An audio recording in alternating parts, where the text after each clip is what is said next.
About today's project. I recently discovered cold smoking, which is where you fill a vessel with smoke and whatever you have inside is saturated with the smoke flavoring. I don't know if you've ever tried smoked cheese, but it's amazing. My neighbors smoke some on their grill, but when I learned that a smoker could be made out of anything because it doesn't have high heat or a flame, I designed my own dedicated wooded cold smoker. Let me show you how to build one. First, know that I have a set of plans for this one and a larger unit if you're interested in building your own. The smaller one you'll see me build has 4 racks, but the larger one has more. Now I have so much scrap wood piled up in my shop that I pulled from it instead of buying anything new. To start, I went to the table saw and ripped down some material to make up the leg. Regardless if you use scrap or buy new material, just don't use anything that's treated or finished, since this will be around food.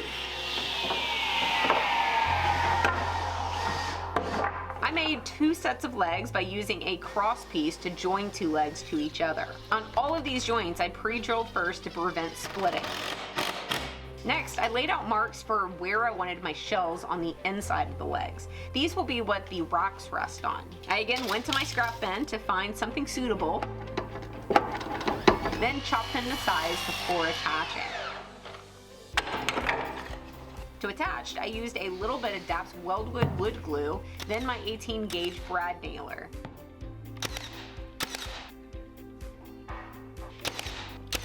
I repeated on the other set of legs. I set both assemblies next to each other so I could make sure the racks lined up with one another.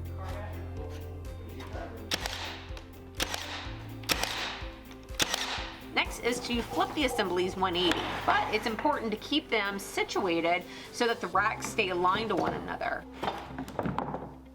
Now I'll sheathe this side, which will be the outside. Now the sheathing can be made from a lot of things, but since you don't want gaps, I used a tongue and groove pine paneling that I've actually had left over from a project I did back in 2013. The tongue and groove feature will allow each piece to connect seamlessly to the next board.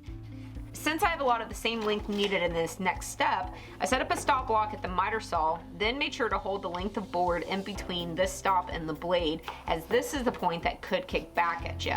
Then I chopped the needed number of parts.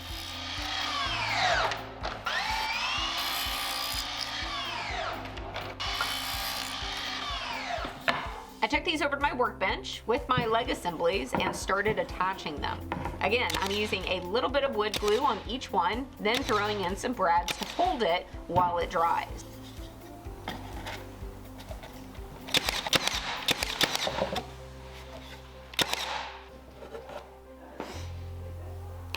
I made sure to keep the orientation of the legs because they aren't identical. They need to mirror each other. But as you can see, it goes nice and quick. After getting the second side skinned, I joined them to each other with some cross members at the top. Again, pre-drilling and driving in screws. To attach a bottom, I stood the unit up and grabbed some more cedar scrap since it's 3/4 of an inch thick. Small stuff. I didn't want to use the thin stuff for a bottom. And I didn't bother nailing these as I'm thinking they might need to be replaced in the future.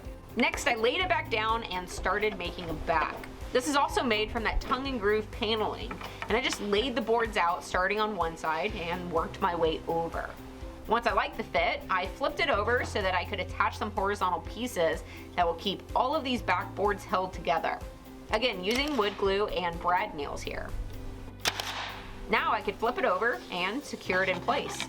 To do this, I placed 1 screw at the top and 1 at the bottom. Okay, now let's flip this 180 and repeat almost the same steps to make a door for the front. The one drawback to this paneling is how thin it is. Well, actually, I like that because it means it's light. But since a hinge needs meat to attach the door to the body, I built up the thickness by grabbing more cedar boards, mitering the ends and creating a border that I then glued and nailed to the front side of this paneling.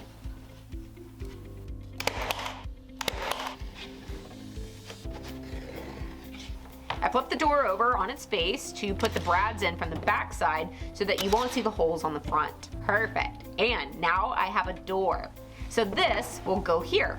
To attach it, I grabbed 2 hinges and placed them near the top and bottom, making sure to pre-drill to prevent splitting.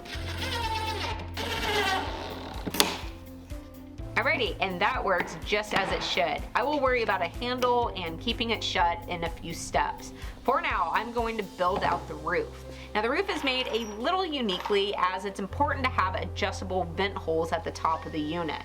In order to do this easily, I attached one board of cedar with screws, then grabbed one piece of that thin paneling for the next board. This I brad nailed in place. Then I followed it up with another cedar board to finish, screwing this one down as well. Okay, next I cut another piece of paneling to the same size as the center board, held it in place, then used a Forstner bit to drill 2 vent holes through both boards at the same time. This will mean that the holes line up perfectly with one another when the boards are in line. However, if I want to close off or even partially open close the vents, then I just have to slide the top board one way or the other. Cool. I will do a similar vent design for the sides, but before going there, I laid the unit back on my workbench and built some simple shelves to utilize some of the space down here. I don't know if these will actually be useful or not, but adding shelves is easy, so we'll see if I use them. Okay. Great, now let's work on the side vent holes. Now remember, I have just learned about this cold smoking thing, so I'm not sure if there are better placements for the holes or not. But I put some up top and some down low. I wanted to utilize some of the paneling cutoffs, so I made 2 short pieces for the top. I glued and nailed these in place with my pen nailer, which is a 23 gauge nailer. Then I held in place a full width panel with another bottom rail. The idea is the full width panel will slide. So I connected the tongue and groove feature to the top rails already in place. But then I pulled it slightly down to create some room. Then I glued and nailed on the bottom rail. I took some measurements and made some marks so that I could drill my 2 vent holes. Again, going through both layers at the same time. Now, if all is done right, I'll be able to open and close the vents by simply sliding this outermost board.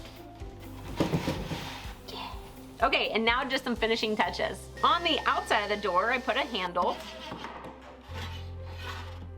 Then on the inside, I applied a strip of some foam gasket stuff. Oh shoot, sticky. My thinking here is to seal the door off better. I honestly don't know if it matters because it isn't like you're going for 100% airtight here, but I figured it couldn't hurt. It's a very simple peel and stick process. Once I was in place, I worked on a latch. I utilized a clamp, lightly applying pressure on the door to get the placement of this latch correctly.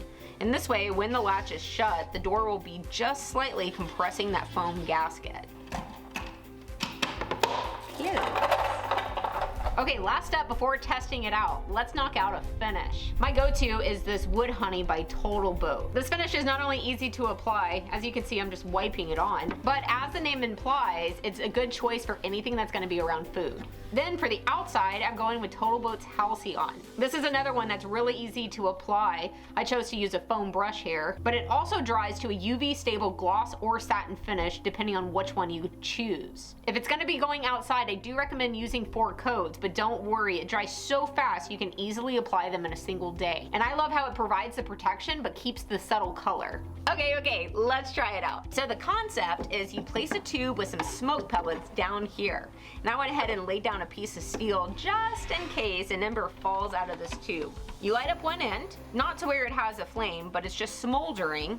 Then this apparently will go for hours, and you can buy the pellets in all different flavors like hickory, pecan, apple, and mesquite. You can see I made the sizing so that cooking racks can easily slide in and out, and then I can place whatever it is I want to smoke on top.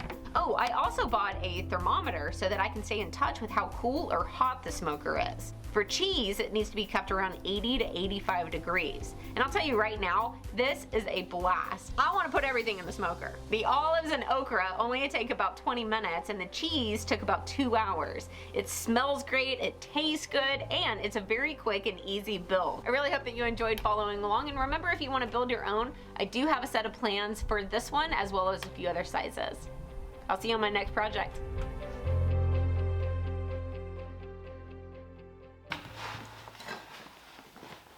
Oh, that didn't work.